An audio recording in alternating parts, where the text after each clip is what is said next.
Usa ka local government unit sa probinsya sa Benguet gustong makakatun sa lain-laing environmental policies nga gipatuman sa Mandawi City. Ang detalye ni Nico Sereno.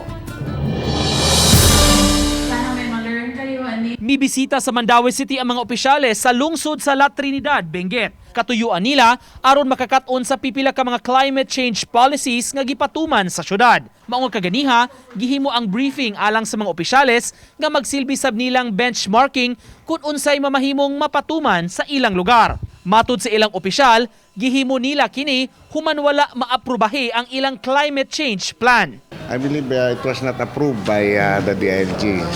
Somewhere along the line we failed. Kaya nga I told our MDR RMC officer to look for a place where they have an approved